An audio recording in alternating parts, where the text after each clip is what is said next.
Okay, I think we are going to start because we just have time until 7:30. So let's start. Good evening and Durud, dear friends and Fano. As we are gathered here tonight, we are approaching the first anniversary of the Women Life Freedom Revolution in Iran. And our purpose tonight is actually to reflect on the cruel treatment of women in Iran and Afghanistan under the religious ideological regimes, and also to discuss how New Zealand, Aotearoa, New Zealand, as a member of the international community, can contribute to recognizing these two regimes for what they really are, gender apartheids. In my opinion, the key to achieve this goal is to challenge misrepresentations of reality. Because the way the world is represented, is described for us, impact how we see the world and how we respond. Because the language discourse is not just the means of communication, it shapes, it builds the world for us. Regarding the situation of women in Iran and Afghanistan, I believe there are two significant misrepresentations that need to be challenged and changed. One is about the way that women in these two countries and the situation of these women are described in the patriarchal hegemonic discourses of the world. Usually the situation of women in Iran and Afghanistan is described as one of the many examples, as part of the global widespread violence and discrimination against women, as something cultural. And then we come to the conclusion that the situation of women in Iran, especially, is not that bad. They can go to university, they can have some employment. So this is one of the discourses that we need to challenge. And the other one is the way that hegemonic, masculinized discourses of international relations describe the world of global politics for us. They say that the global politics is the environment of anarchy, competition, and power, and there is no place for ethical consideration. So this is the second discourse that we need to challenge in order to pave the ground to recognize gender apartheid in Iran and Afghanistan and to respond to that. So to challenge to the first group of discourses that say that the situation of women in Iran and Afghanistan is just one of the many examples, we need to know that although discrimination and violence against women is unfortunately a global and widespread phenomenon, but what's happening in these two countries is fundamentally different. And I think there is a word, there is a term that can help us to explain this difference. And it is the word systemic. Systemic oppression and subjugation of women. Yes, what we witness in Iran and Afghanistan is way beyond the discrimination that women face in other parts of the world on the basis of harmful and wrong, of course, cultural, religious, and social norms and practices. In Iran and Afghanistan, the state with all its power is working to suppress and dehumanize women. And that's how it becomes systemic. In these two countries, there is the state power behind what's happening. And that's how violence against women become institutionalized, legalized, and legitimized. Violence against women is justified under the law.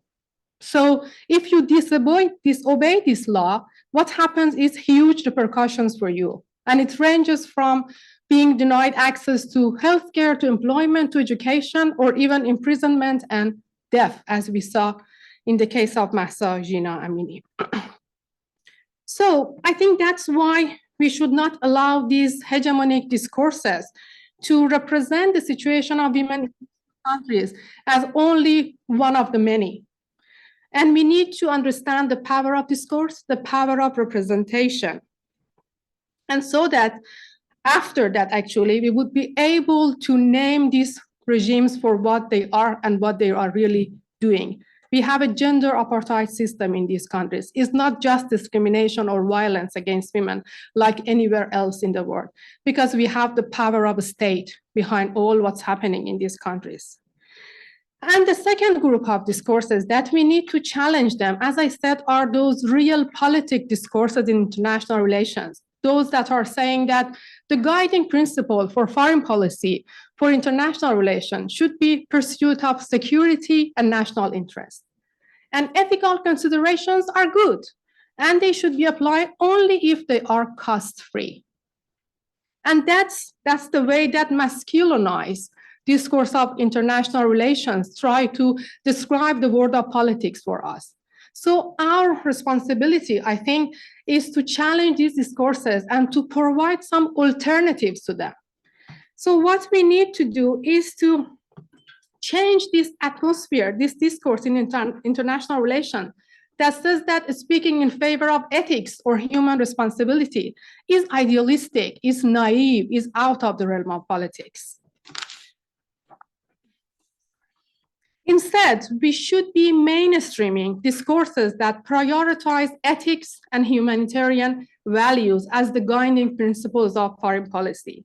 And we should be mainstreaming the cosmopolitan views of international relations, those that say that all of us, regardless of the political borders that we are living in, we are part of a human community.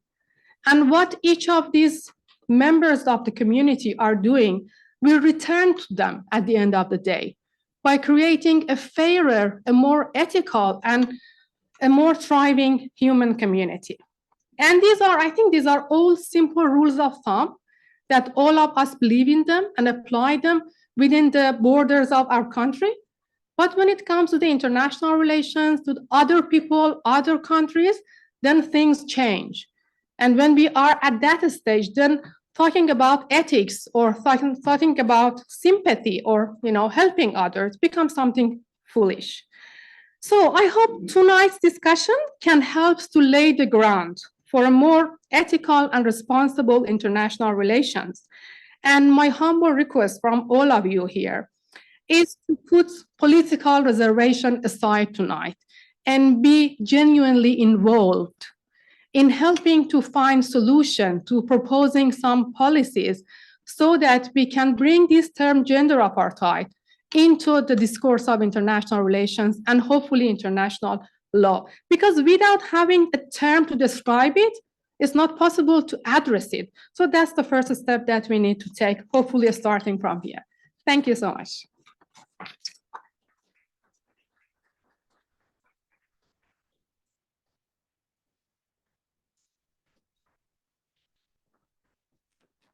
Tēnā tātou katoa colleagues, and firstly my apologies for being tardy this evening. We have some valedictories in the house and I do think it was probably ambitious for people to share their personal truths in 15 minutes apiece.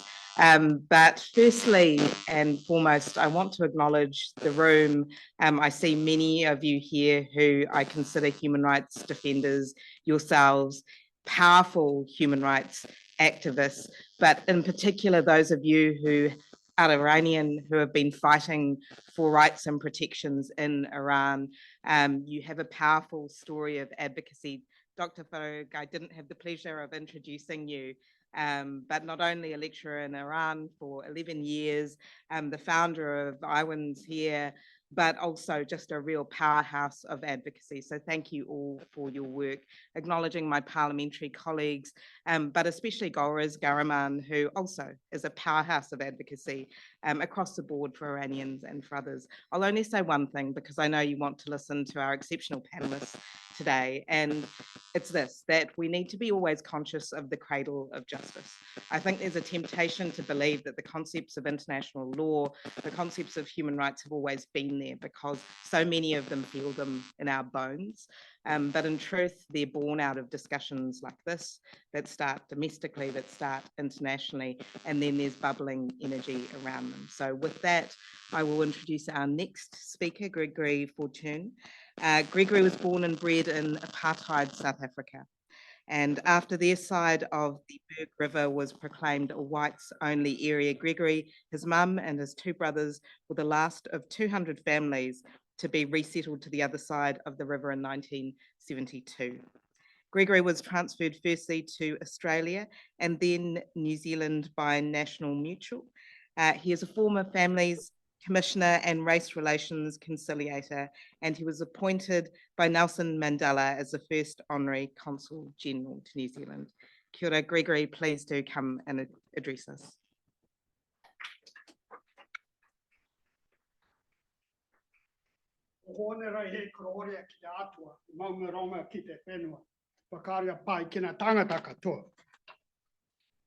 You should be careful of clapping before you've heard what people have to say. I'm honored tonight to be among so many human rights champions, and especially the champions of women. You know?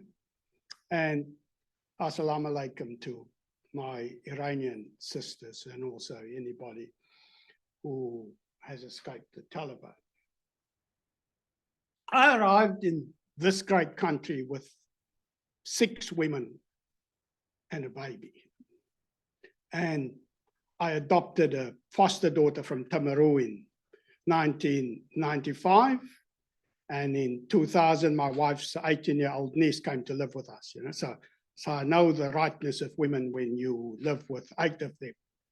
But my bias was formed in apartheid South Africa, where I was raised by a grandmother and a mother, because the grandfathers had passed away and so did my dad. And so I saw women leaders, you know. But I was born into apartheid South Africa.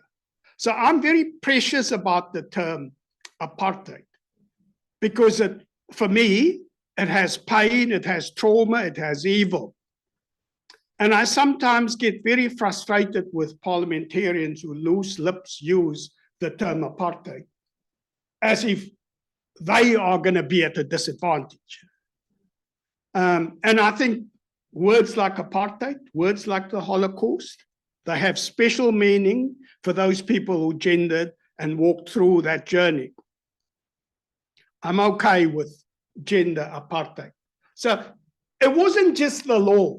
It was the church in South Africa that said not only was it illegal, but it was immoral. And so that gave them a basis for wanting to keep us separate. And so I was born into the Immorality Act. That's what it was called. Not only was it illegal to have relationships across the color line, but it was immoral. I could not come into a room like this and dare to speak to a group of white people. You know? We were classified. We were told where we could live, and we were told which facilities we could use. In 10 minutes, just let me. Is it the middle one? It's not going. Or do you want to just flick the next slide? Can I just say that although these were the laws in 49 and 50, etc., it was already in the hearts and minds of these people. You know? It's like a cancerous virus that was there. And these are the people who led the laws. The Lion of the North Stratum, Verwoerd, the architect of apartheid, Foster, the Gestapo of South Africa, P.W. Botha, the big crocodile. They were very clear that Black people didn't need any education other than to be good slaves. They didn't hide these things. They were very public. It's in Hansard. Do you want to go next slide? Yeah, okay. Oh, sorry, now I went past it, yeah. No. Can we go, which one is back? Go right back to the, okay, there, yep, go, yeah. So the UN, they just fluffed around, you know, and so in 1973, they came up with this definition, which is about the systemic stuff. Yeah? But we were the ones who were already suffering. The UN, that's their definition, which is a pretty definition, you know, sort of describes what apartheid was. But in reality, I'm not here to talk about a theory. You know? That's me, much younger looking me. That was my life. Apartheid told me who I was. Apartheid said I was a lesser human being. And one of the biggest tragedies of apartheid wasn't that they told us we were lesser human beings, or that so many black peoples believed we were lesser human beings. God help the women of this world if you ever believe that you are a lesser human being. And so one of the things that those of us who fought apartheid, and I see the acting High Commissioner of South Africa is here, and it's a good thing that it's me speaking and not him, because as a diplomat he'd get fired, and I'll get to that slide. But in August 1956, it was the women who marched on Parliament in South Africa. And so South Africa will never be truly free until the women are free. And so to this day, and that's what my friend Edgar Khan said, those 5 black presidents from Mandela to Mbeki, Motsoaledi, Jacob Zuma, and now Cyril, we've got rid of white supremacy, but male supremacy still reigns supreme in my country. But it isn't just South Africa. Modi and she have just arrived there. But Indian women still get raped in India, but we shake hands with Modi. If you dare to disagree with she, then you get killed.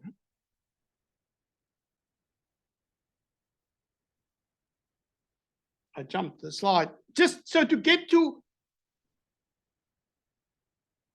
Iran, to get to Afghanistan.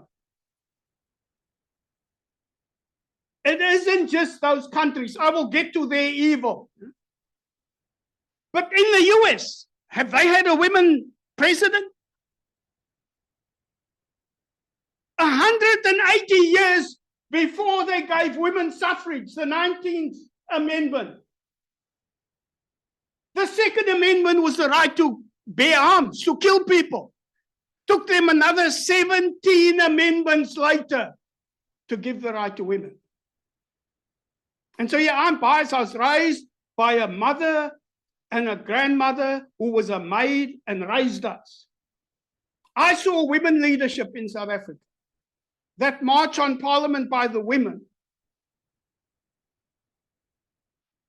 We are never going to be free until we understand that it's not just the systemic racism that prevails,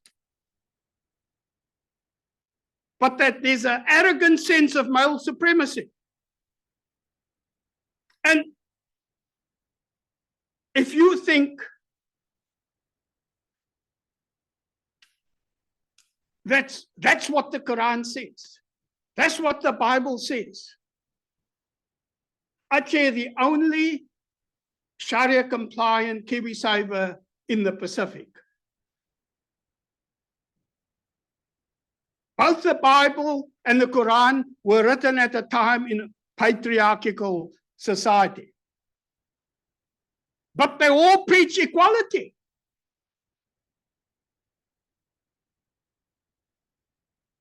But just fast forward, just last week, we all got really carried away, and it was an amazing achievement, the Women's World Cup. But listen last week to the FIFA president. Gianni Infantino said, women should pick the right battles in order to convince us men what we have to do over equality issues in soccer. That's no different than these guys. We are the masters. And so, to the males in the room, we need to challenge male supremacy. We need to say that my mother is as equal as my father. And so, again, I'm mindful of the 10 minutes. What is it that we can do? We have to build large coalitions of people who can change the system, people who can change hearts and minds. And I didn't mention de Klerk in those 4 architects of apartheid. He was the last white president. Whatever de Klerk's motivations were, him and Mandela together won the Peace Prize. They both died not liking each other, but they did cross the road and work together. And you need to build coalitions. You need to find people who can help you to tear down this regime in Iran, to tear down. Taliban 2.0 is garbage, you know? How the hell can you want to reform something that's evil? It's the same thing that Botha tried with apartheid. And so you have to build coalitions. You have to work with people. In New Zealand, we're not that far apart really, politically. We should be able to build coalitions on how do we treat Iran? What do we say to the Taliban? Now, this is the one where my brother Edgar couldn't speak here tonight, but I almost got fired when I said constructive engagement with a despot shouldn't be allowed on your far left, which was about Mugabe, and the Minister of Foreign Affairs threatened to fire me when I was Honorary Consul General for South Africa. And I said, you tell Mandela to fire me, you can't fire me. You know? And I got saved because the Cape Times then announced that I was the citizen of the week. So she didn't want that political fight. When I spoke out against Zuma, there was a big academic debate in South Africa, which the Afrikaans newspaper then said history will judge those who are silent. There was a debate of whether diplomats and ex-diplomats were allowed to speak their mind. When I was growing up in apartheid South Africa, I resented nothing more than the people in positions of influence who were silent and did nothing. And I just pray to God, there's no one in Aotearoa, New Zealand, in a position of influence who is silent for expediency's sake, for the sake of the economy, for the sake of our friendship. Man, if you want to be friends with the devil, then. And then just finally, this is not an easy task, you know. It's a long walk to freedom. 27 years of incarceration, 27 years of isolation, 27 years of barbaric torture couldn't kill the dream. The words he uttered in 1994, I went to prison in 63. So he was sentenced in 64. So 27 years, those of you who want to do the maths, it's in 63. But the words he uttered when he was released were the same words he uttered 27 years ago. We so easily try and mobilize, try and build coalitions. And then Coleridge just pisses me off, or now I don't like Paul Hunt anymore, and I walk away. Let's not pretend that we care about the dream of there will never be freedom until women are free. Thank you very much.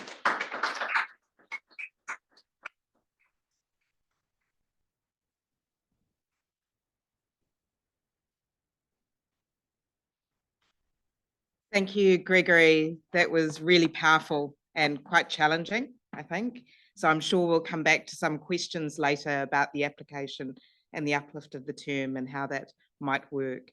Our next speaker is joining us via Zoom. Gissou Nia is a human rights lawyer and non-profit leader. She's the founder and director of the Strategic Litigation Project at the Atlantic Council and the board chair of the Iran Human Rights Documentation Centre. Since the murder of Mahsa Amini in September 2022, she has led efforts to hold the Islamic Republic of Iran accountable, including the successful campaign to remove the Islamic Republic from the UN Commission on the Status of Women and the ongoing campaign to recognise gender apartheid as a crime under international law. Gissou is going to speak to us about the Gender Apartheid campaign internationally, and she's joining us from the US via Zoom. Hi, everybody. I hope that you can hear me.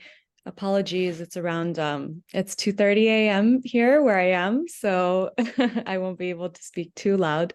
If somebody could maybe flip the slide, I think we have some slides. Just to let you know, we can hear you, and we'll just get those slides up now. Okay, great. And so I'm going to be talking to you a bit about the effort that was launched, right here, on March 8th, International Women's Day of this year. There were about 100 key signatories of an open letter from Iranian and Afghan women's rights activists, judges, lawyers, and some international lawyers who joined us too, to basically call for the codification of the crime of gender apartheid. And so the way that this came about was in my conversations with women activists from Iran. A lot of them have been using this term gender apartheid, so apartheid jinsiati. They've been using that term for years to describe the situation that they're living under. But some of them didn't realize that apartheid, as currently defined in international criminal law, only applies to racial apartheid and does not explicitly specify that it can also be applied to gender. So after realizing that there were a lot of women activists that were not aware of this, we thought, well, why not try to push for the codification of this? And so we looked to see what different pathways were available to do that.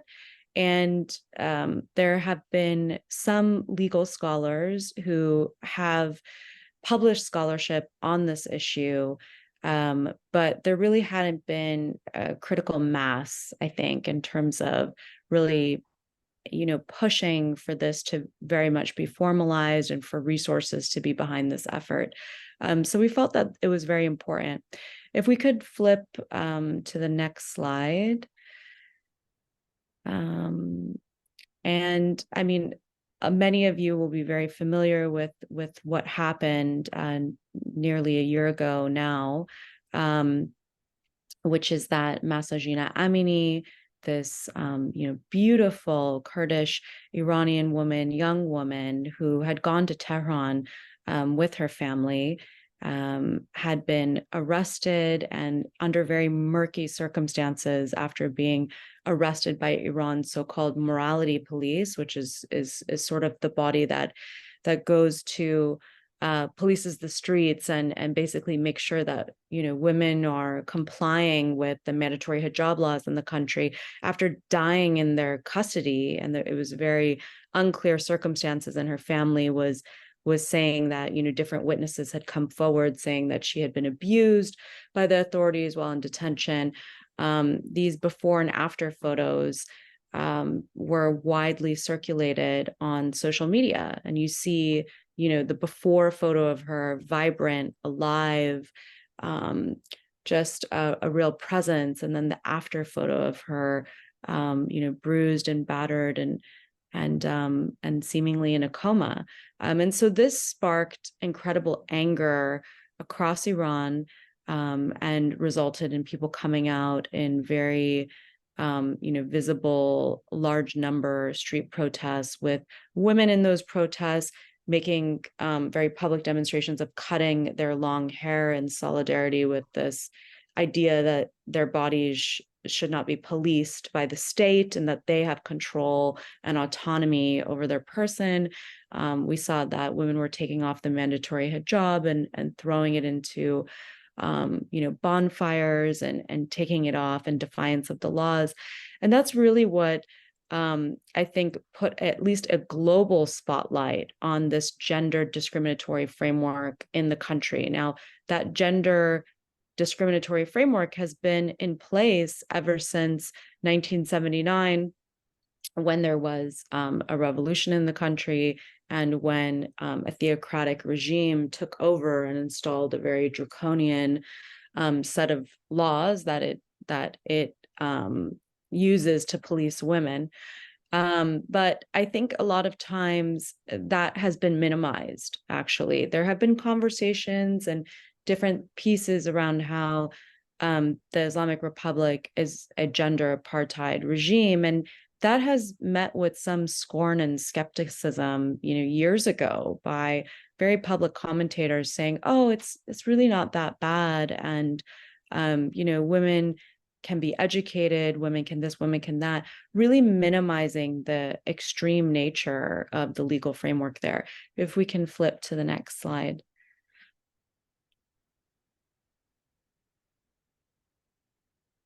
And the next one too. Sorry.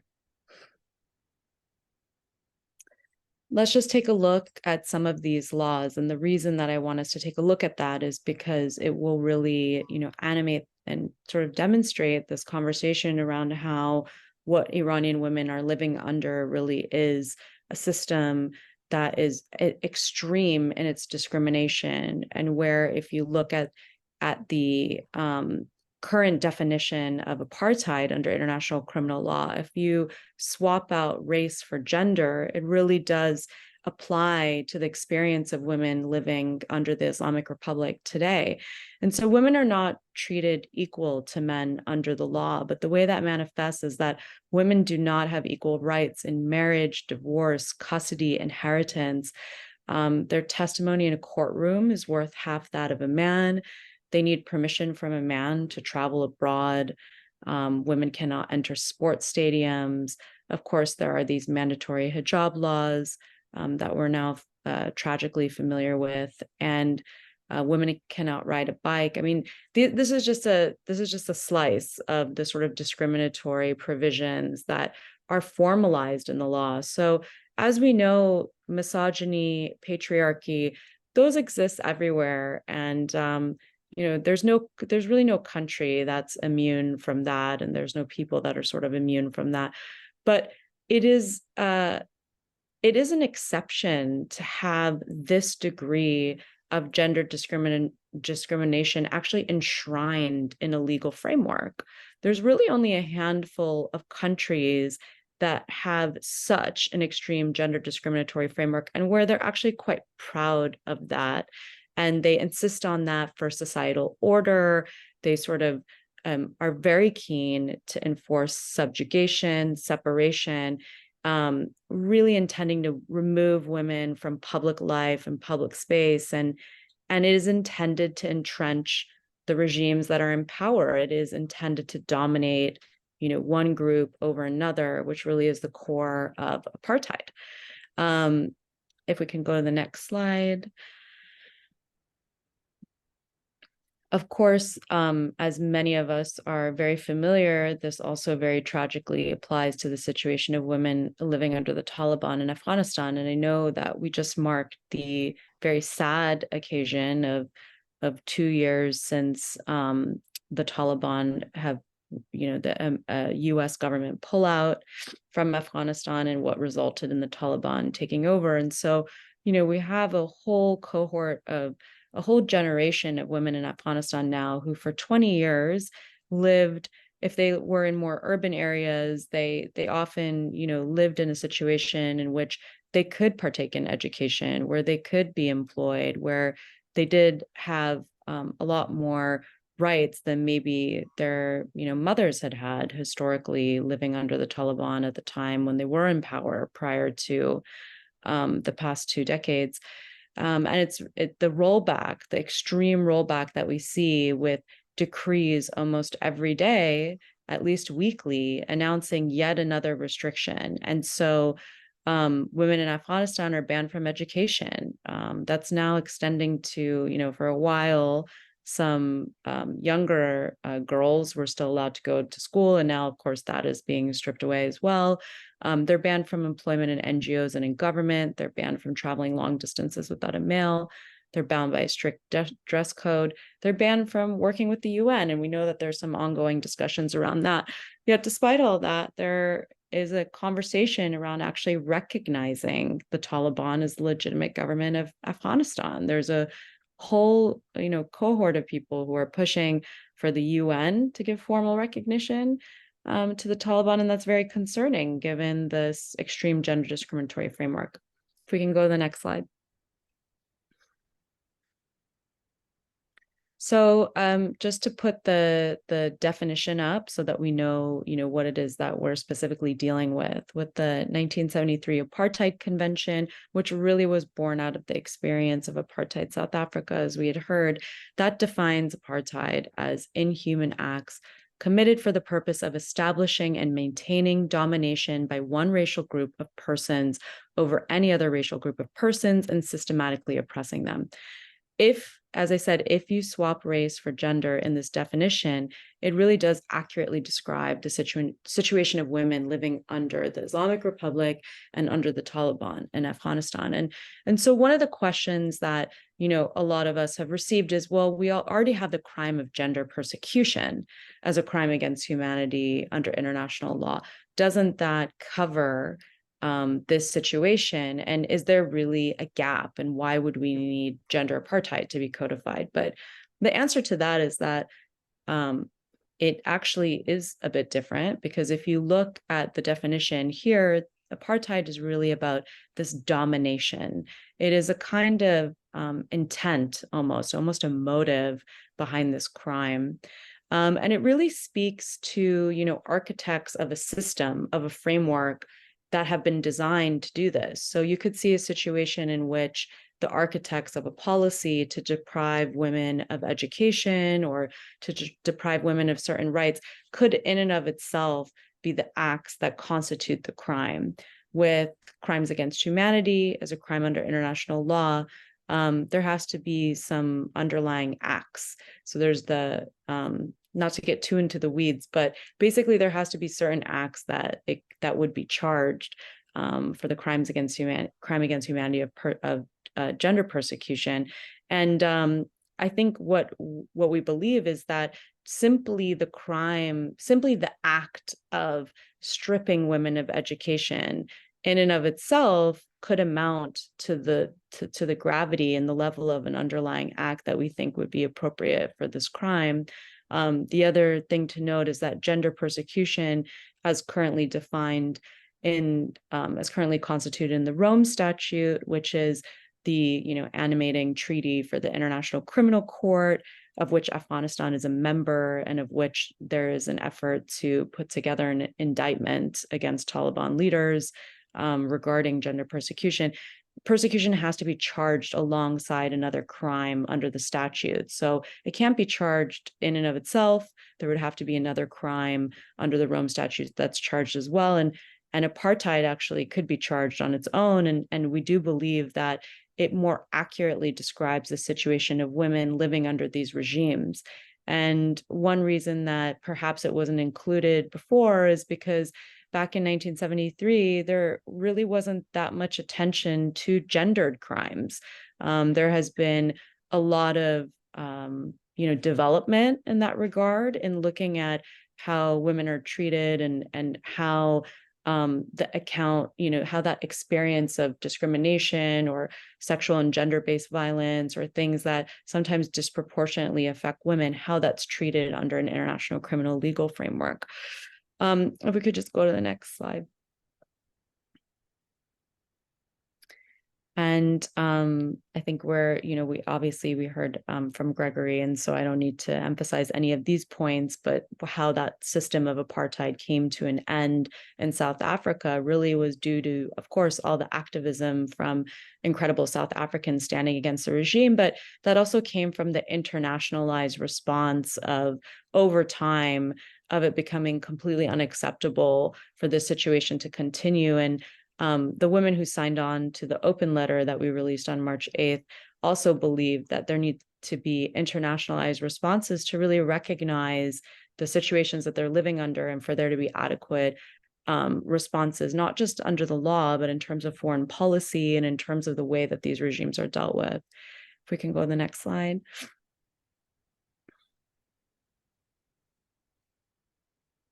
Here's just a snapshot of some of the key signatories.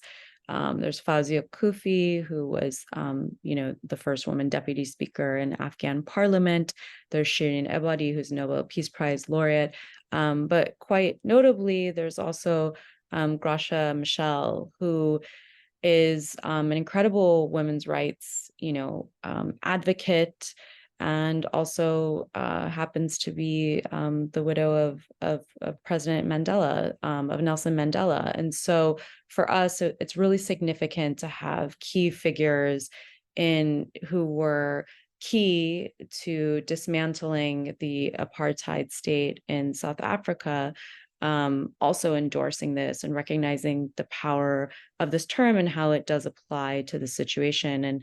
And she also had, after signing our letter, gave an interview to the Telegraph in the UK, saying that she believes that the situation of women living under the Taliban in Afghanistan is a form of apartheid and that it should be recognized as such under the law.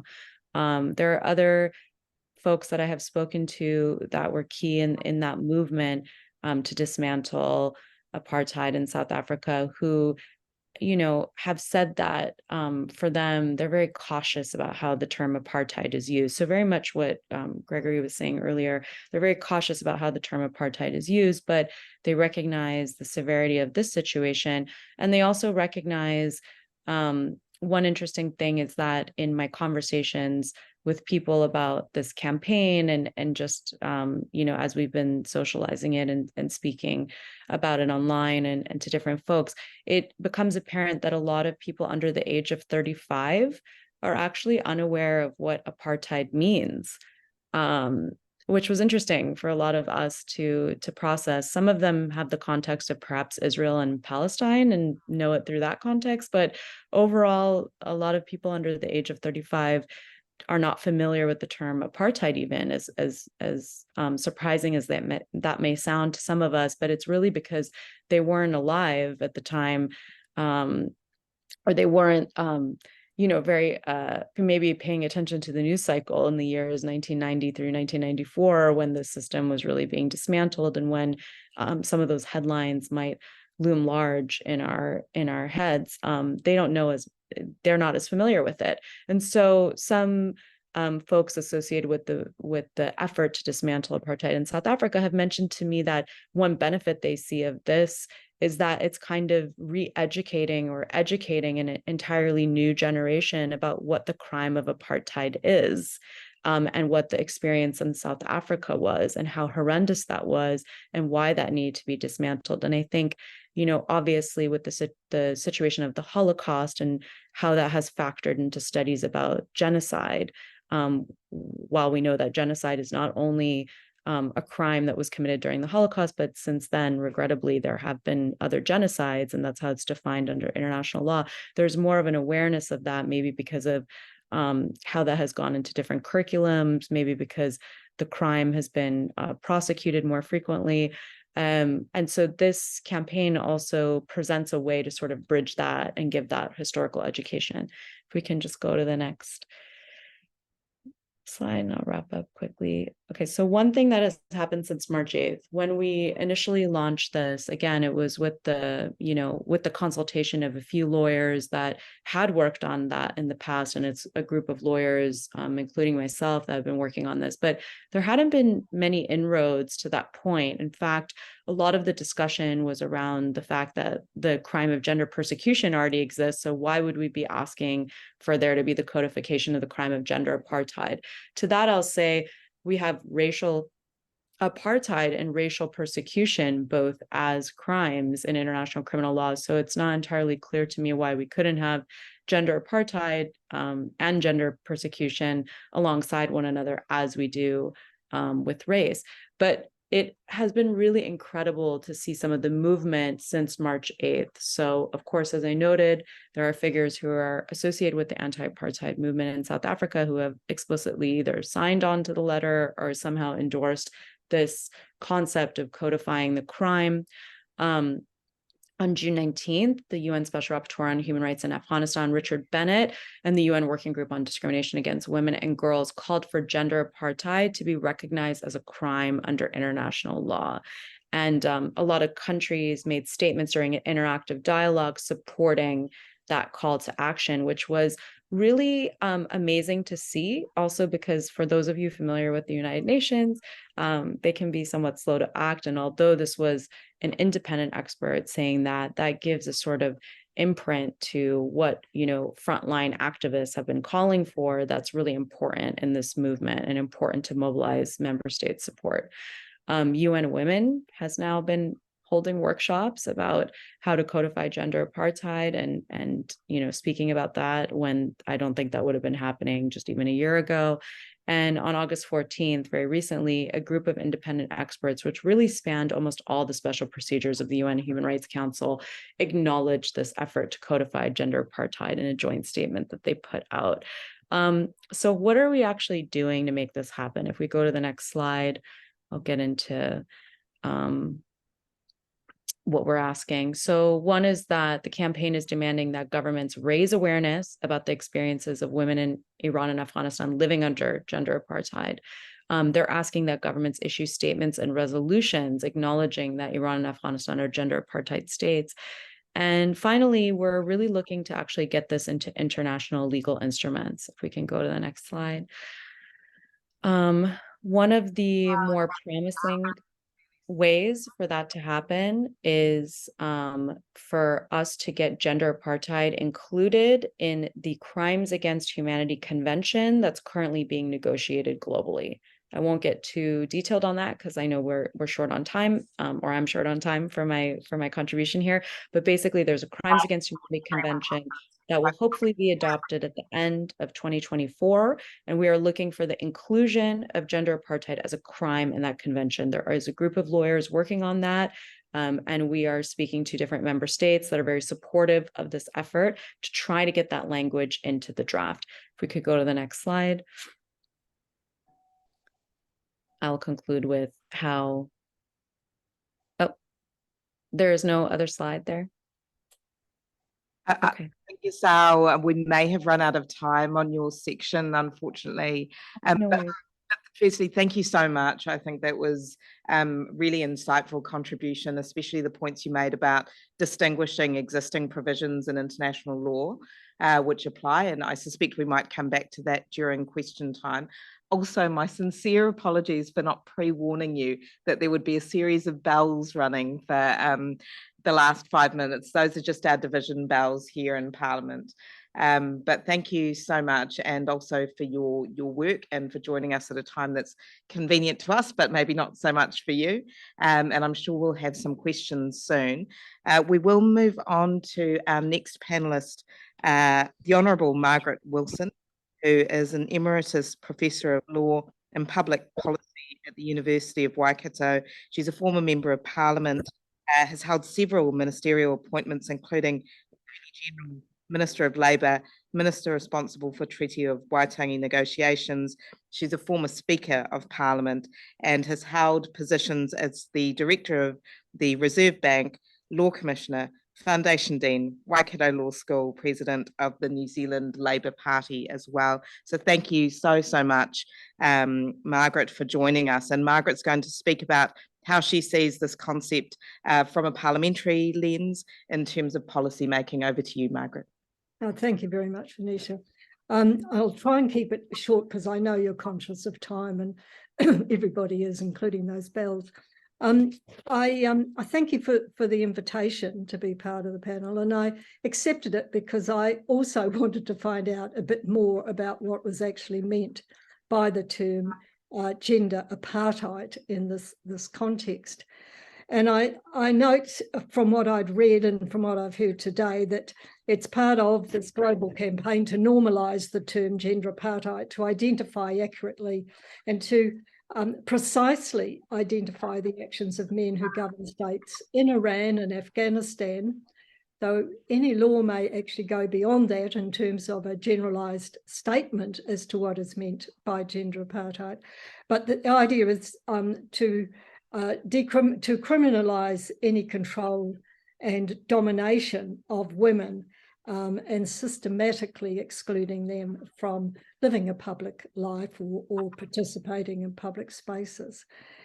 As you said, Anisha, I've been asked to look from the perspective of policy making and the role of Parliament. And I guess the first objective in any campaign of this nature is to clarify what exactly is the objective that's been sought. And it appears from what I've heard and read, it's to get New Zealand government's support for the criminisation of gender apartheid.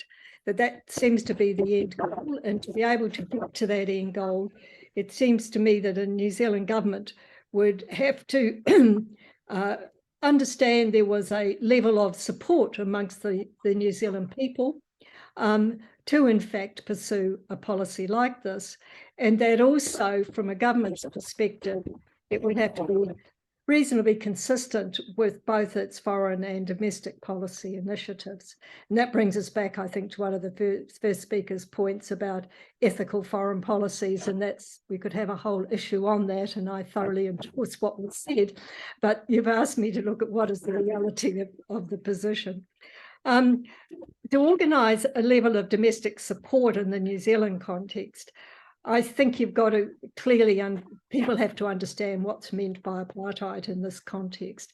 And I think Gregory has done a really good presentation that in the New Zealand psyche, or as we've been reminded by the previous speaker, we all get older and new generations don't know what on earth we're talking about. So it doesn't hurt to be able to explain the obvious to us, but in this context as well. And I think that would be really important from a New Zealand perspective for this reason, that the issues relating to women have been dealt with in New Zealand from the perspective of discrimination. In other words, they haven't been dealt with from a systemic approach by any government to enact policy and laws that would exclude women from particular spheres of life, particularly public life. So I think a good campaign of explaining that, and a lot of good work I think has been done, because in New Zealand there has been quite a lot of publicity relating to the terrible position of women in both Afghanistan and Iran. So people have in their minds that this is an issue that's different, and therefore would probably need, and does need, in my view anyway, a different approach. So the question is that approach then to seek an international convention or an international law that would recognise the criminalisation of gender apartheid, which would basically mean any systemic making of policies that excluded women from public life. I think from that point of view, in New Zealand would come from the position of saying, yes, we're open to this. It's not like you'd have a high mountain to climb to be able to get support from any government, but there would be a few issues, I think, that would need to be raised. New Zealand, as we know, does have a democratic system of government, and I think that that's generally accepted. We've been opposed to any policies that appear to be a separate development, but the caveat I'd put here is there is a beginning discussion in New Zealand around the Treaty of Waitangi context as to separate governance, etc., and that may well raise issues relating to what sort of decision-making again, and are we also looking at a different form of governance. I'm not saying that would lead to any systemic discrimination, but any government needs to be careful about what it says and what it does in terms of the terms it uses and how they use it for how others may use it. In New Zealand context, there goes my thing. The issue for New Zealand in terms of criminal behaviour is reasonably straightforward. We've always supported an international legal regime. we've supported the International Court of Justice, the Criminal Court, and also, more importantly, perhaps in this context, universal jurisdiction. New Zealand recognises this jurisdiction. And this simply means that if in fact you can establish an international criminalised regime against gender apartheid, then if someone happens to be passing through New Zealand from one of those countries, then in fact there would be the possibility of bringing criminal action. It will not be easy, and I'm not an international lawyer and haven't got the time to go into detail, but I can tell you such an action, while it may be bought, would in fact require the consent of the Attorney General. And that would obviously raise a political consideration as well as a legal consideration. However, it's an interesting thought, and it's one that we've been looking at in terms of Myanmar, which is also a campaign I've been involved with, as to how in fact would this work in practice. So universal jurisdiction also is gaining some traction in other jurisdictions as well. But as has been said, it does require quite a clear international statement, either through a convention or a treaty or whatever, as to what the nature of the criminal act is. So that would have to certainly be one of the tests that any New Zealand government, in my view, would actually be looking at if it was to support such a campaign. And I make this comment also because while New Zealand did in fact support the International Convention in 1953 against apartheid, it never ratified it. And that's pretty unusual for a New Zealand government of an international convention of this sort. I haven't had time to find out the real reasons for that, but one of the reasons I have seen may well have been why so many countries didn't actually ratify it either, was because it was very general and it was difficult to see how it would be enforced. And I guess that just goes back again to the importance of drafting that goes into these international documents, because countries like New Zealand take them seriously. So if in fact we did ratify it, we would be expected then to make sure that we used every effort that was within our jurisdictional power to be able to enforce it. So I note and thank the previous speaker for an excellent presentation. I'd love a copy actually of those slides, and apologise I haven't had time to do any for you today. But that's going to be very important, I would say, in any campaign. And I think New Zealand may be able to contribute to that in a formal and informal way in terms of preparing the United Nations for the reception of such a document.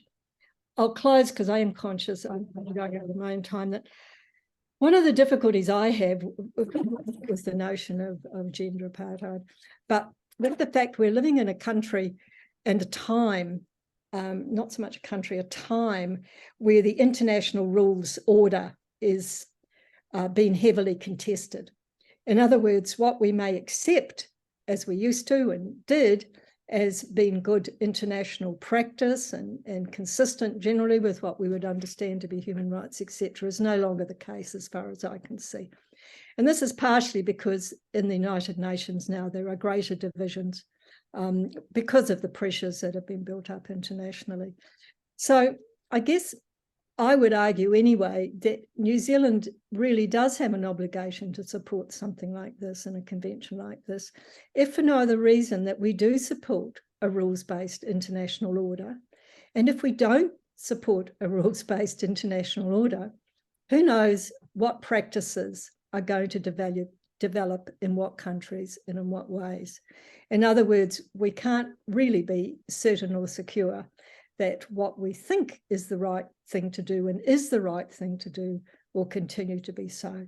So I'll leave it at that point, and thank you very much. Thank you very much, Margaret. I think you posed for me an interesting, well, an important question at the start, which is what's the objective?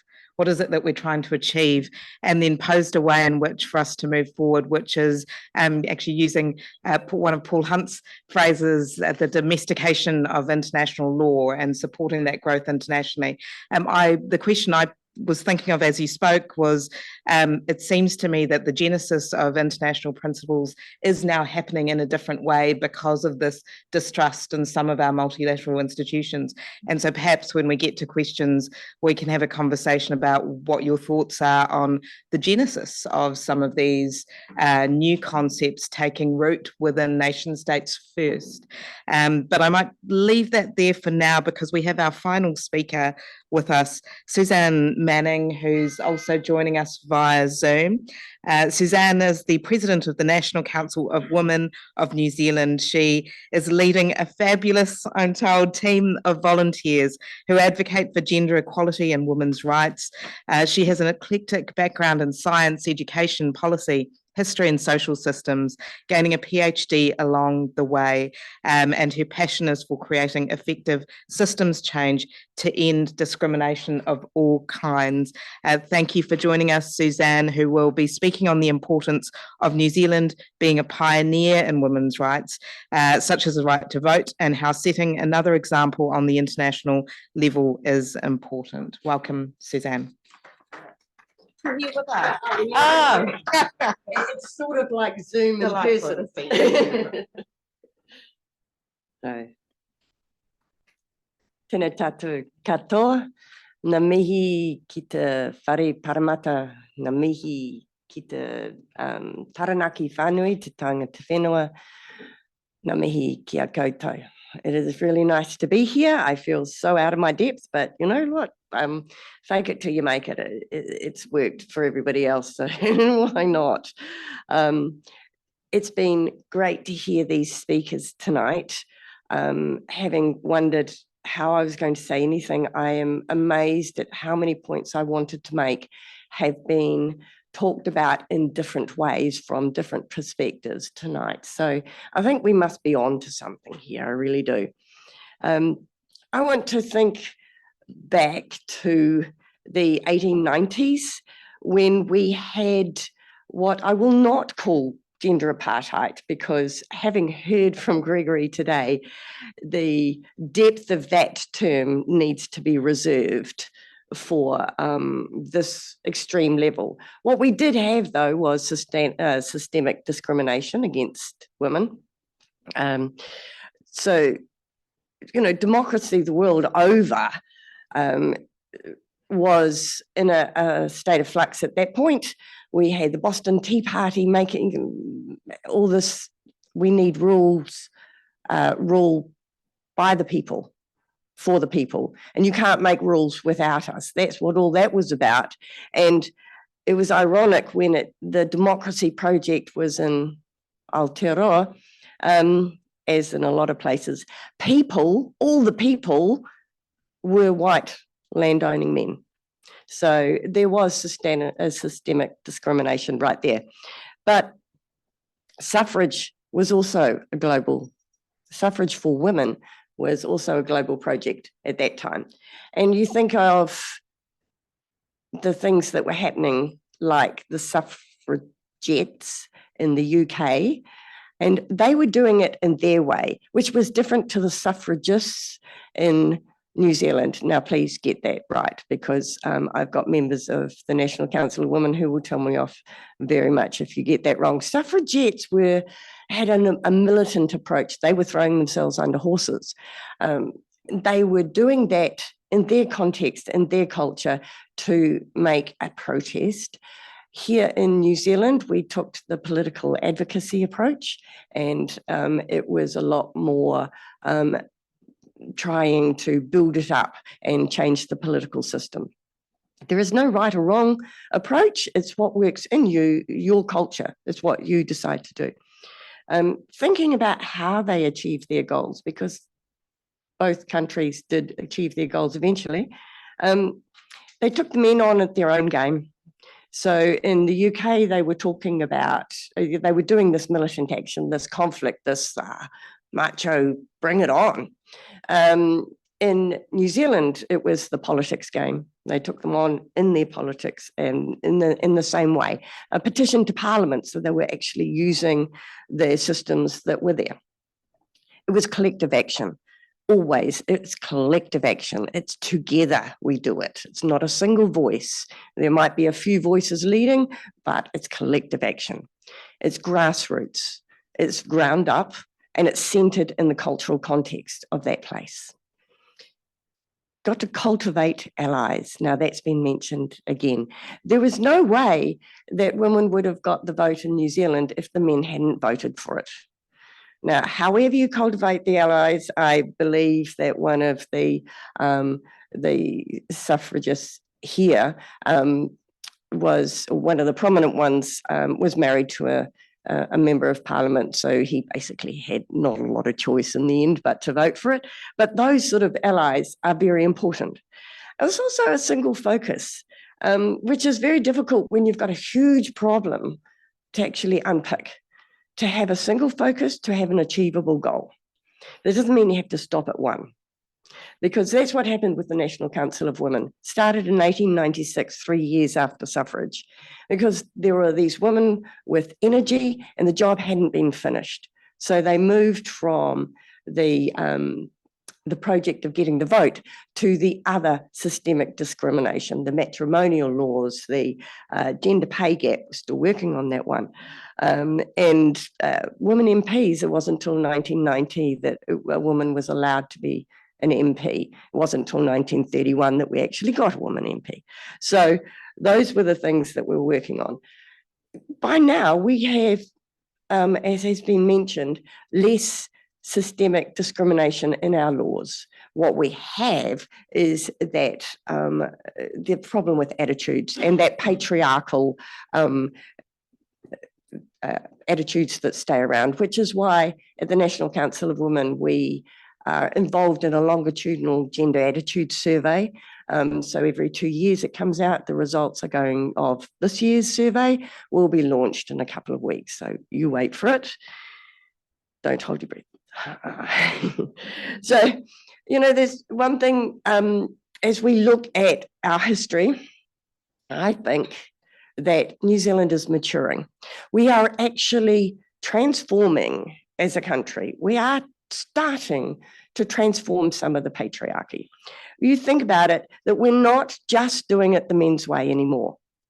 It's becoming feminized in the way we do things in traditionally men's spaces. So we have women bringing their babies into the debating chamber. And because of that, we can get a photo of the Speaker of the House with a baby on his knee, and Uncle Trevor's photo goes viral on the internet. All right, now that, you put that back to 1890, it's just no way. So there's that little transformation. With Jacinda Ardern, she is known around the world for being a strong leader, but also for being empathetic and for emphasizing kindness. And although there is a backlash against that, it's also been a mantra for a lot of people. So actually we were talking about the way that somebody was talking about, the way that we don't do international law with sympathy and ethics and kindness, but actually New Zealand has been showing that we can. And I think that is something that we need to leverage quite a bit. It's examples of doing it differently, and this can be achieved when you get a wedge in that brotherhood of power, when you get that foot in the door before it closes on you. So thinking about internationally, and I've been wondering, you know, well, how do these historical lessons apply to what we've been hearing about today? So I'm thinking change has to come from the grassroots, and the pamphlet on the table has that phrase there: Iranian women don't need world leaders to save them, and all power to them. The grassroots will say what they need, and actually cultural change imposed from the outside, we've seen that often, it doesn't last. It has to come up from that collective. So we should be supporting that cultural change. from the people themselves, from the women themselves, with their allies. New Zealand has a unique position, I believe, because we have this sort of referential, influential power, because we have a reputation for good gender equality here. This first country in the world to give women the vote. We'll smooth over what didn't happen after that, but that one keeps coming up. And as the National Council of Women of New Zealand, we are often approached internationally by people who want to hear about New Zealand's fabulous gender equality. Well, let's use it then. If that is our reputation, let's use it. We're also known to speak out against the bigger countries, even though we theoretically small enough to be pulled into line. But on the other hand, we're never big enough to be a threat to other countries. So, okay, if we can be an independent voice speaking for gender equality, then we have to. It is actually imperative from our point of view that we do speak out on issues that are important, like human rights, like gender equality. Otherwise, we do lose our reputation. So let's get there. We need to keep the dialogue open. I'm a firm believer in what Nelson Mandela was saying about speak to your enemies. I think you cannot achieve anything when you withdraw and exile. So let's keep the dialogue open in as many forums as possible. Now, the term of gender apartheid could be a good tool for dialogue with and for and about and with other countries, if that's what it takes to do the speaking out, if that makes a good vehicle to express what we mean, then let's go for that one. Nice focused goal is great. The government, I believe, our government has a role in cultivating these allies in positions of power. We need the allies. Change needs to come from the people who hold the power to give power. However that works, whatever motivates them. If it's not for the good of the people, is there something else? We do have to hold our integrity, obviously to me. But also the NGO has a role, but a different role. And our role as women's organisations is to support the women's organisations in these other countries. So we can, through our networks, amplify the voices of women, bring their stories out to challenge the narrative that is being produced, that it's not so bad or that it needs to be this. We, as an NGO sector, have that role. So I do think that the government and NGOs need to work in partnership with this. This is another form of collective action. We can't just be separate or fighting against each other, even though we have to be able to tell each other what we like and don't like. Again, the dialogue with Iran, with Afghanistan, if we keep the dialogue open, it also needs to be that critical friend. It's the friend that will tell you what's wrong. It's the friend that will tell you that your skirt's tucked up. You know, you've got to actually be able to say it out there. And if we've got that dialogue between us and other countries, if we've got the dialogue between government and NGOs, we can achieve something. Kia ora.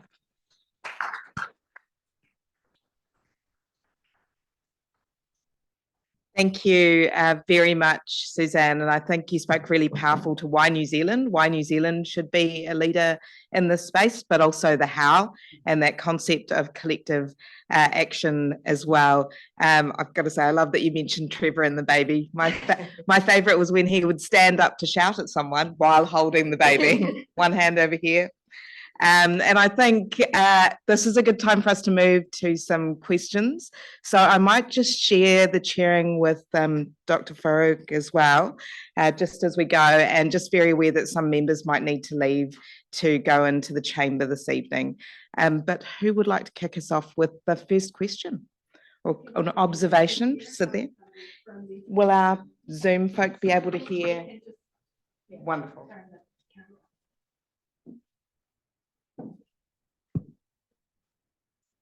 I think now it's open to the floor and we are expecting that genuine conversation.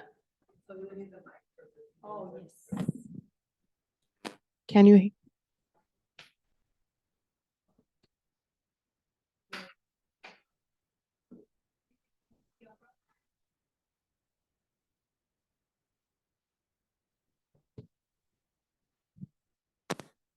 Thank you. I think.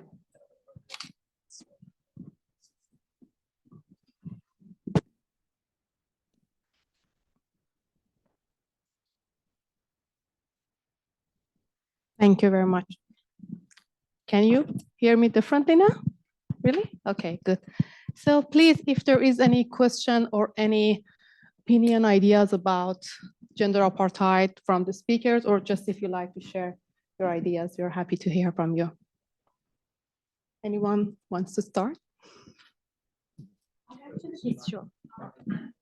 Just pass the mic to you.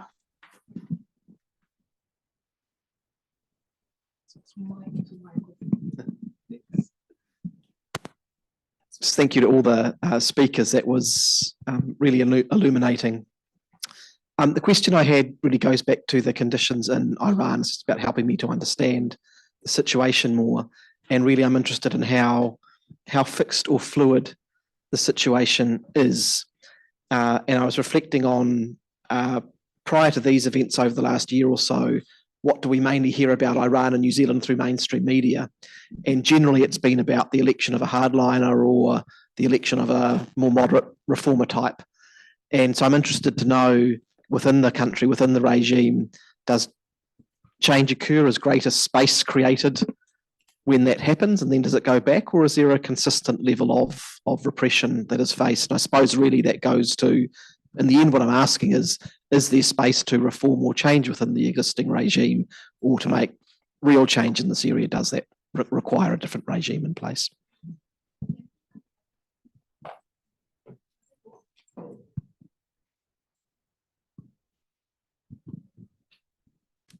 I think I can say a few words about that, and we have Gissou here as well if she wants to add to it. I think there was a time that people in Iran were hopeful to have some, changes in the government, and that was the time, specifically during the 2009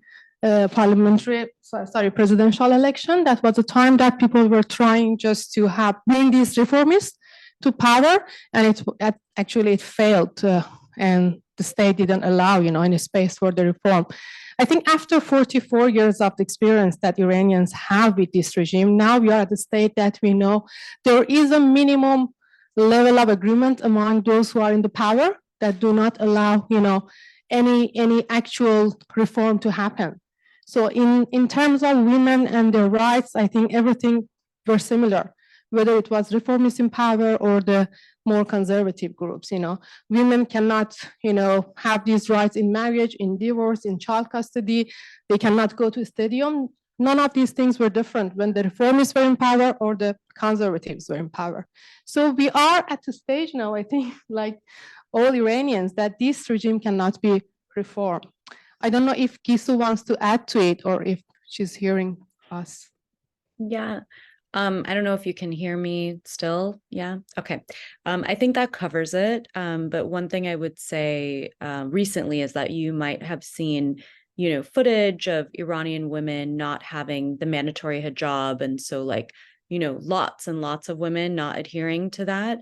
And the way that I would phrase it is it's more that because the women in the country are so fierce in challenging this framework against them, that is why you sometimes see these photos or these openings for change. But then we saw that as soon as that became a practice now for a few months, and we see women really pushing back on that, then all of a sudden we start to see proclamations from Iranian authorities saying that they're going to crack down much harder on hijab, that the morality police are back. The morality police never went anywhere, but it's just this game that's sort of played to show that there is maybe that they're not enforcing the restrictions so rigorously at points, and then they sort of let up.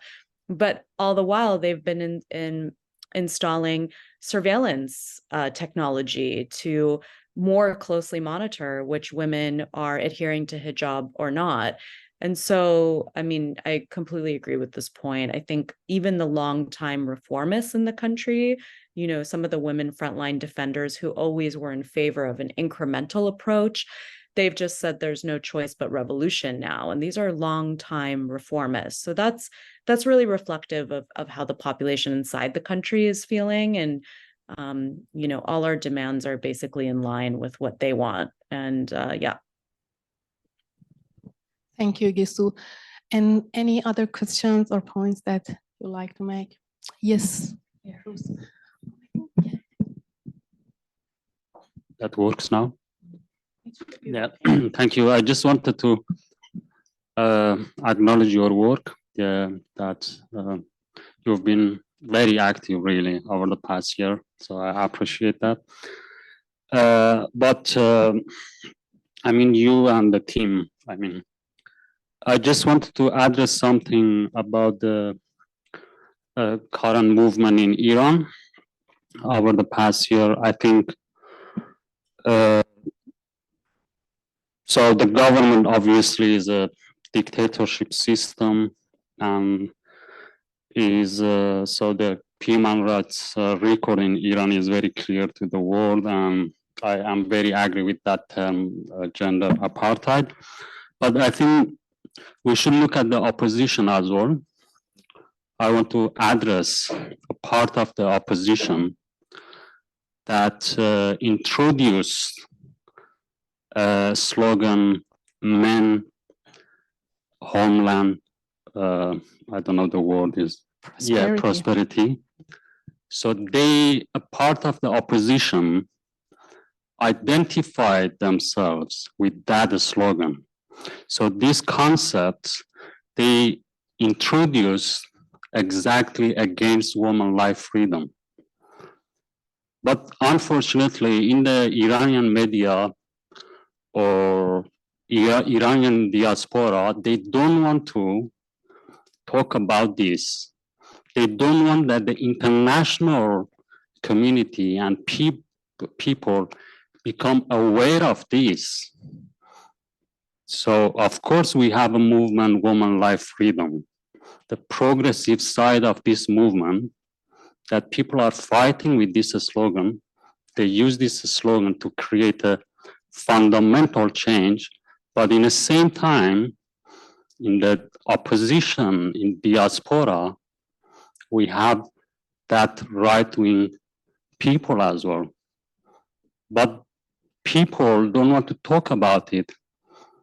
And it's very interesting, some of these people, they get credit internationally with women life freedom, but in the Iranian context, in the Iranian media, they said men, homeland, prosperity. So that is very important. We cannot hide the reality. So we should talk about it. So just I wanted to address that. That is very important. So people like me who are active in Iranian context all the time, these people attack us, they put pressure on us, they dehumanize us because we defend woman life freedom. But in the diaspora, they don't talk about it. So I mean, this part of opposition identify themselves with men, homeland, prosperity in Iranian context, but in the international platforms, they know they lose their reputation. They say woman life freedom. So that is, I think, very important that we should you're right. address that. Yes, you are right about that. And I think that's something that cannot be erased. You know, we know that we are living in a world that, you know, patriarchy still exists, you know, even in a country in New Zealand. So like New Zealand. So in Iran, situation is not different. You know, Iranian people consist of progressive, liberal, you know, people who are really there for woman life freedom. And we have also people who think, no, if we have woman life freedom, we should have men, homeland, prosperity beside that, because men and women should be equal. So still we have those kind of mindset. And but I think that's the normal thing happening everywhere. What's the cause that we are fighting for is to get rid of this systematic or systemic oppression of women. If we can get rid of this system, then we will be a society like the societies everywhere, like here in New Zealand. We will have right-wing people, definitely. It's not something that we can, just saying that after revolution, after this regime is gone, then Iranian society is going to be a progressive society. No, not definitely. But yeah, you are completely right about that. So the reason I mentioned that, they are not minority who identify with this. They have media, they control many media. We are minority, actually. So that's why I raised this issue. If we want to talk about the revolution, if we want to create a fundamental change, we should face the reality and talk about it. We cannot hide that from international community. That is important. We should talk about it and raise it. That was my point. Thank you. Okay, one of our Afghan friends, she has joined us on the Zoom, Rehana. She used to be a judge in Afghanistan, and I think she wants to add a few points. Yes. Hi, everyone. I want to first acknowledge our parliament for holding this event, and a special thanks to my Iranian sisters who work tirelessly to take this gender apartheid as to be codified as a part of international criminal law. I really appreciate it. I personally want to share my own experience of living under Taliban regime as a child in the first time when they were in power, and also as now in Afghanistan. When you live in that context as a woman, you really feel how hard it is to systematically be removed from all part of the life. On that time, I was 10 years old. My all concern was to go to school, but Taliban didn't allow girls to go to school, and it was like a dream for me. As now I understand how the girls in Afghanistan feel, because they are not allowed to go to schools. And all the Taliban want is, or the definition of Taliban from a woman is to sit at home and provide service for the men. It is what Taliban want, and they are focused on this, not in any other issue. And there is some countries who are pushing the UN to recognize Taliban as a government. I think it is the worst thing that a country can do against Afghan women. Millions of women in Afghanistan have no right now. They are just living with no hope, with no future, and waiting for other countries to help them. But if the countries do this with Afghan women, I think it is the worst thing. And we cannot actually talk against Taliban, because we have family members in Afghanistan, and we are afraid of their lives, of their security. Otherwise, those Afghan women who are in diaspora, they would stand and talk, and it is our responsibility, but we are afraid. And I feel I have a very bad feeling when I want to talk against Taliban and when I want to raise these issues on social media, but I can't. And it's again as a result of this government, the Taliban. Thank you. Thank you very much, Rehana. Thank you for sharing that. And one of the things that actually I would like to add now that Rehana talked about the situation of women in Afghanistan is that situation of women in Afghanistan is way worse than what women are experiencing in Iran. So it's like different levels of this systemic oppression. But we should, as I said in my talk, there is a systematic work going on in these countries. So it doesn't, if Iranian women, for example, can go to school, it doesn't mean that, so their situation is not that bad.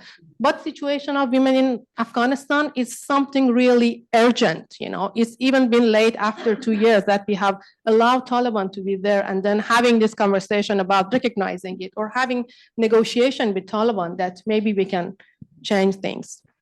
Yeah, thank you. Sorry, Forough, can I add one more comment? Oh, sure.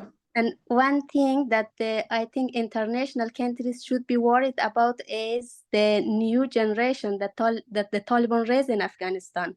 You know, now the Taliban changed the curriculum of the schools for the children. They teach the children in all the schools how to fight against foreign countries, how to exploit themselves, how to deprive women from their own rights. And think about this gender 10 years later, how they would be and how they would deal with the other countries. And it is like, for me, it's threatening. It's a gender that comes with a Taliban view. And yeah. Thank you. You're completely right. Yes. So Rihanna mentioned the US with the Taliban. And just in the South African experience, salvation is not going to come from outside. That we just celebrated 40 years of the United Democratic Front in South Africa on the weekend. So in my slides, although they were the architects of apartheid, Foster was the Gestapo of apartheid. So the 60s and 70s, people just disappeared and were killed and murdered, etc. But it was the late 70s and early 80s when a next generation, and one of the things was that our parents and grandparents were very submissive, yes sir, no sir, people didn't want to rock the boat. Until a generation arrived which says, Mom, Grandma, you've been yes sirring and no sirring all your life, but you got no humanity. And that generation in the late 70s led to the formation of the United Democratic Front. And internally, lots of people died, but that was the main source of the revolution. And then externally, it is how can you support the people internally?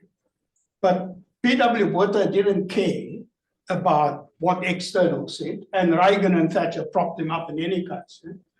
But it was internally where it even got to the stage that our mantra was, we're going to make South Africa ungovernable until we eventually get to democracy. And then externally, Mandela did say that when I heard that in New Zealand, they were demonstrating against the Springboks, was like the sun shone through the dark corridors of Robben Island. And so we have to lift their arms up and we have to support them, but internally is where the revolution is going to come from. You know, as much as we would wish it's going to be a clean thing. And so it's how can we support those brave people who get killed and stand up every day, but that's where the change is going to come from. Totally right, Gregory. I think Iranian people are now mature enough to know that, you know, the change comes from inside. And that's why we have been emphasizing that we don't want any country to do anything for us. We just want them to stop supporting this regime and legitimizing it. Thank you. And Samira here. Sorry, I wasn't really prepared for that, but some good question. And I just thought that because they are connected, and I don't want to introduce myself. So I'm Samira, I'm Iranian, and I've been in the field of family violence and women's rights, particularly from Iran to Sweden to here. And one of the things, because it's connected to what we mentioned, how we can support from outside, or there was a question about the reformation in Iran. So one of the main things, and I can strongly, because that was one of my field work, going in Iran, active, and then here, and I'm still in touch with people in Iran every day, talking to them. So one of the main things that happening in Iran for years is actually there has been always constant oppression, but always constant resistance, in visible and invisible resistance by not only women, but most of these marginalized social groups. And that's why when you go to Iran, there is an amazing consensus between most of these marginalized groups. I've seen labor groups working with women's rights activists, labor activists. We have some amazing Kurdish women's rights activists working together, and they work together with LGBT communities. The rights of, when we talk about women life freedom, it's actually, it's not women, it's just a symbolic things of, you know, it represents all those marginalized groups within Iran, particularly gender justice. And that's why when you mention gender apartheid, it also includes many of the gender, sexual diverse communities in Iran that they face very terrible discrimination. Why I mention these things are connected, because how we can support from outside, particularly I can talk about women in Iran. They are, and even women in Afghanistan, even under Taliban, they go out. They have no fear. They stand for themselves. They have agency. They know what they want. They do different things. So in Iran, for all these years, they do resist in different ways. And I call it like a tactic of ant tactics.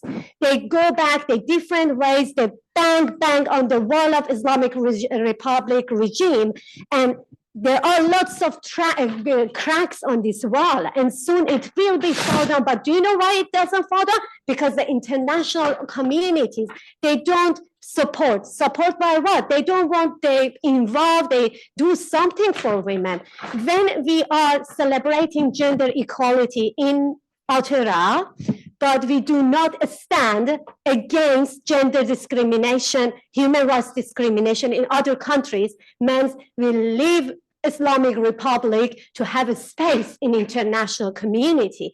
They don't care then. They say, oh, you know, whatever we do here inside, we still can go to United Nations, we still can be welcome in other countries. So they continue. So I really strongly want to please consider, yes, there are lots of conflicts outside, and that's one of my core issues. And I think we need to raise awareness around some of the, you know, those some of the conflicts around within the opposition outside Iran. We need to raise awareness. Why? Because sometimes, unfortunately, it can negatively affect people inside, that they are sacrificing themselves, their lives, and many things. But believe me, most of the time that conflict, you see it outside, inside it's much better. They work together because they have one common goals, and they need to bring this wall of patriarchal, misogynistic Islamic Republic down. So I believe that they don't need to be saved by Western countries. They need to make sure at least they have been heard, and the international community send some messages. So we cannot selectively choose that stand against human rights in X country, but not in Y country. We need to have, if we have really strong belief in human rights, gender justice, we need to stand strongly against any form of gender injustice, discrimination, human rights discrimination, attacks at least, or everywhere, no matter, it's in Middle East. I call it symbolic violence sometimes, because we get used to see violence in Middle East. I really want to please consider that way. If you think about gender apartheid, how you can support it, and how you can support people in Iran, in Afghanistan, simply is just standing against it, but not just symbolically, do some action and stand against it by supporting this gender apartheid, for example, at international level. Sorry, I take time, but yeah. Thank you. I really needed your help, Samira. Thank you for your beautiful contribution. So if there is any question or any comment that you'd like to make, we are happy to hear. Otherwise, we are about to close the session. So